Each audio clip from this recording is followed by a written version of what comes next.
গ্রুপের আলোচনার বিষয়। ভাই জানিস তো কাল না আমি দুটো টপ অর্ডার দিয়েছি। আর বলিস না ভাই, প্রায় এক সপ্তাহ হয়ে গেল, মুখের পিম্পলগুলো কিছুতেই কমছে না। সামনেই তো পুজো আসছে, বল ভাল লাগে? এ ভাই, নাইকাতে তো মেকআপ প্রোডাক্টের উপর খুব ভালো ডিসকাউন্ট দিচ্ছে। অর্ডার দিলে এখনই দিয়ে দে, সামনে তো পুজো আসছে। আর বলিস না ভাই, স্কিনটা দেখ পুরো ট্যান পরে 12টা বেজে গেছে। সামনেই পুজো আসছে, একটু স্কিন কেয়ার করতেই হবে। হ্যাঁ রে ভাই, বাট আমার ফেসটা মোটামুটি ঠিকই আছে, কিন্তু হেয়ারটার প্রচণ্ড খারাপ অবস্থা হয়ে গেছে। ভাবছি একটা কেরাটিন ট্রিটমেন্ট করাবো, দেখি কি করি। ছেলেদের গ্রুপের আলোচনার বিষয়।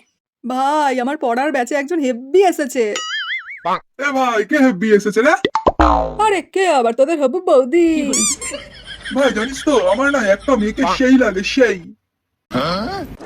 ভাই কি দেখতে মারি, ফিগারটা দেখ, জাস্ট করে কথা হবে না। হ্যাঁ ভাই, যা বলেছিস।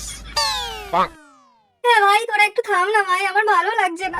ও আজকে ব্রেকআপটা করেই দিল। হ্যাঁ, যা ভাগ এখান থেকে। আমরা এখানে মেয়েগুলোকে কিভাবে পটাবো সেই নিয়ে আলোচনা করছি, আর এই সালা ব্রেকআপ নিয়ে প্যান প্যান প্যান প্যান করে যাচ্ছে। যা ভাগ। তাড়া কর মালটাকে, বাহ।